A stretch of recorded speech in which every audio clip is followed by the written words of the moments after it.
Hey guys, me Tiffany, welcome back to my channel. I'm so stressed. I don't know why, but we're watching episode 8 of Top Form. The whole I'm gonna call her a sasaeng because I think it's a her. I think I on Twitter I'm like people are saying it's a her. I'm not really sure, or him actually, but what people are saying is more likely it's a girl because of the hair. I guessing they see. I don't know what people were doing, but I saw this clip where kind of zoomed in. And it was a longer hair person, but the sasaeng person instead of come and ruin everything. I don't know. I'm just stressed out because every time we're like, yay, cute couple, cute, isn't it? Fuck, something is gonna happen. But yeah, we'll see how things are gonna go. So without further ado, let's watch episode 8 of Top Form. He's excited. Ooh.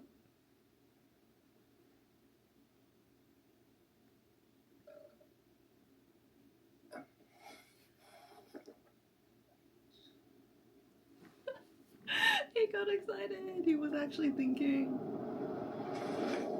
Ooh. Bro. Yo. Hey, look that. Sorry, I need to shut up. I have so much bad words to say. Ah! Here's the thing though.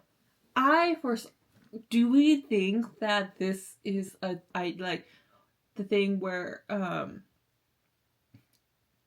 they're setting her up as this sasaeng crazy fan stalker who is doing all the stalking things, and she's also out to get him because he's with somebody else? Because the way she says things, yes, sometimes they say stalkers say things in a way they're oh, no, but I've there's another drama that I've watched. It was I forgot, it's called something. No, it was about this there's two parallel universe, and they go through a mirror and they fall in love and all that kind of stuff, and then time traveling thing too. I forgot what's it called. It was on WeTV as well.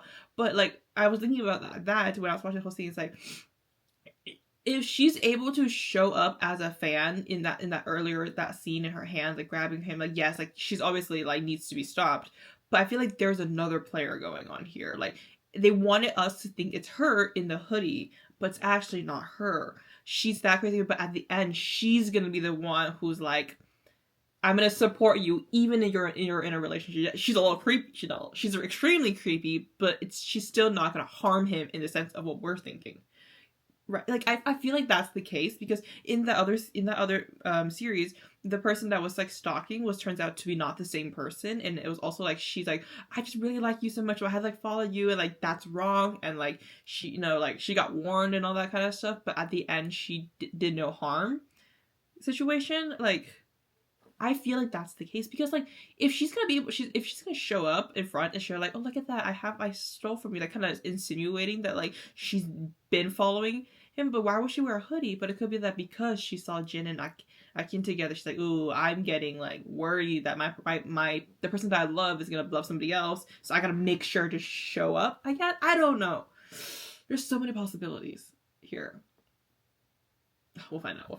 Do you think she can get into his house? I don't like horror stuff. Why are you showering in the dark? Do you not have lights? Can you not pay the electric bill? You're a celebrity. You should be rich. Oh, stop. No. How? Turn the light on, bro.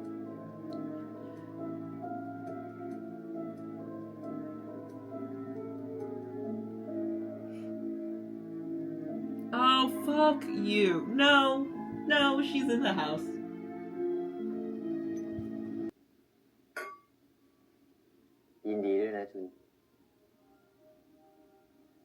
Congratulations to you too. You got a fucking boyfriend. Look at how amazing a boyfriend you have.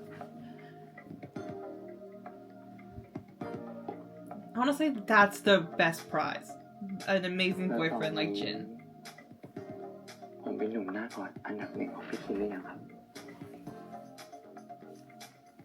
Oh, the way he swallowed.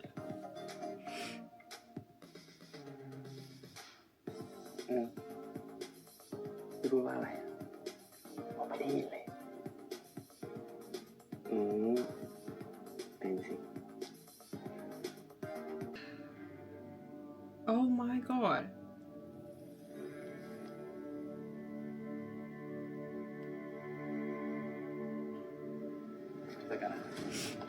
It's him? Really? Are you kidding? It's him? Why? No. I really liked him and Jin's relationship. Yo, it's always the closest people. Fuck you. Okay.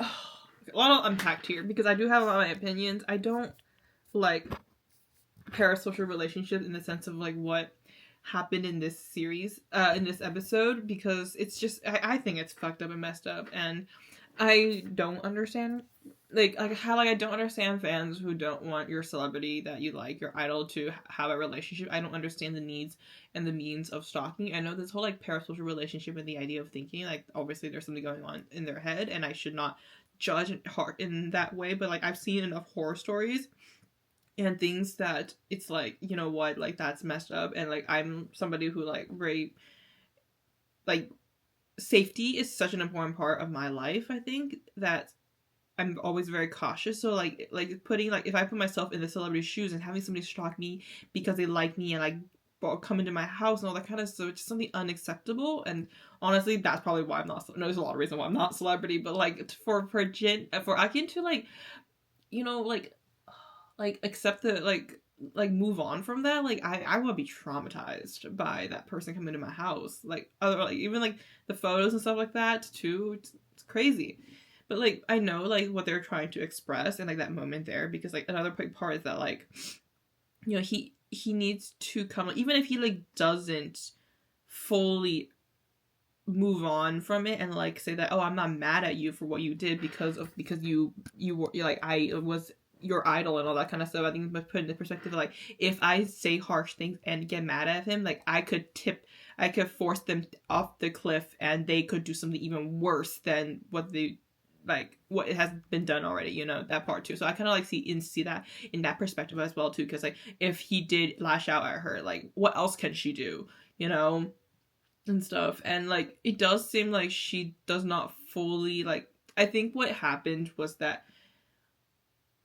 more like in a more like psychological manner, like I can see that she might have, you know, she saw him as an idol and created this parasocial relationship, that bond between her idol Akin and herself, and like wanted, like she said, like I want him to see her and know who she is, because she's put so much into this kind of fake relationship that she's built in her head. And I think in that sense, once like she as she stalked, she's like found information about him and like found like those photos and stuff like that too, and like to that point where she got taken advantage of by somebody else, like the outside people, to like give information and give all stuff, and like even maybe told her to do certain things too as well too. I don't think this is the end of the, like I think this is the end of her, but it's not the end of the full story obviously about like how things are going. I think we'll see some maybe flashback moments or even certain things that's like, okay, like this is how it started, because they took advantage of her to get these information to sabotage Akin and take down Akin and all that kind of stuff. So I can totally see that as well too, going in forward to the series.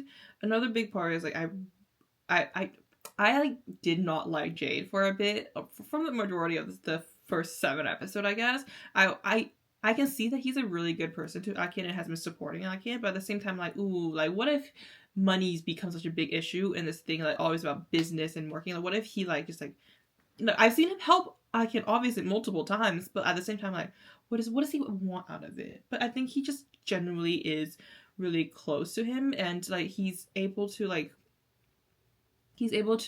accept and know, like, you know, Akin and Jin are people, they can have relationships, all that kind of stuff. And just like, I want to allow you to be yourself, but at the same time, we have to be a little bit cautious in that situation too. Like I like how he didn't like lash out at that knowing about the relationship. Like he just like let them be. Like all the people we're working with, Akin seems to be very nice and like caring and like don't really give two fucks about his relationship and his private life, which I'm kind of happy about. Like they protect him, but at the same time allow him to be himself. And where the difference is, I see Jin's company, which like kind of like they were setting up where like they all they care about is fame, money, and like that's why Akin didn't want to sign with him originally too, because like they will do anything. They will use paparazzis, they will use the media and social media to get to the top.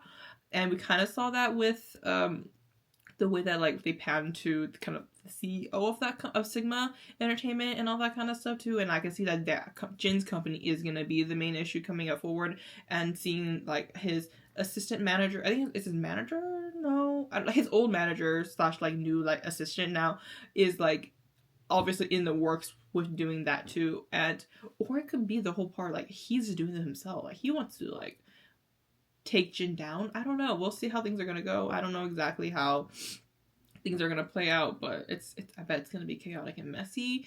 I know somebody commented to say that okay, like coming forward, like after all this stuff we saw in episode 6 and 7, where like Jin and Akin, I think their relationship is so like they know that they love each other and care about for each other and want to protect each other. And I think Akin and Jin both know how harsh this industry is, that they are gonna fight together, and like their relationship will not be as rocky as before in the sense of like not knowing each other, because they clearly know each other pretty well now.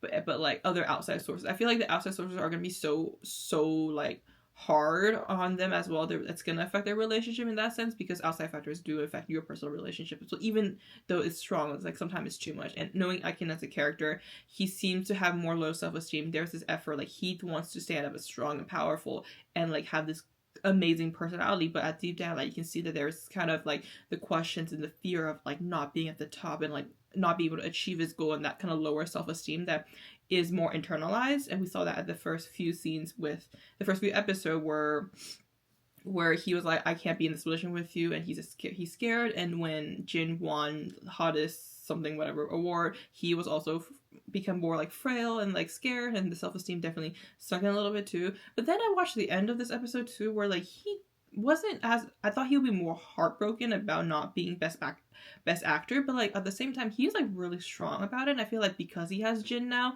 he's not really afraid anymore. He's like, you know what, I'll get it next time, and like that attitude too. So I'm not as worried. But at the same time, I think it's like more of a thing, like the bigger, the more pressure he's under, he's gonna like break faster and easier. But right now, because he has such a good support, and like he just fixed kind of the issue with the stalker, not fixed, like he like resolved the issue with the stalker, he's more on that like, okay, I can handle, I'm grounded, I'm protected, I'm not afraid right now kind of situation. But I guess we'll see how things are gonna go. But at the same time, I do wish and hope that like we saw kind of a development in him where he was able to kind of gain that because of like the support he has, not just with Jim but with the people around him. Like he, with this situation, like, so this is like not the first time, but this is another like reminder that there are people around him that is going to protect and help him and support him kind of situation. But we'll see how things are going to go. So that's pretty much for my reaction. Thank you guys so much for watching. Please like, comment, subscribe, and follow me on my social media link down below. See you next time. Bye.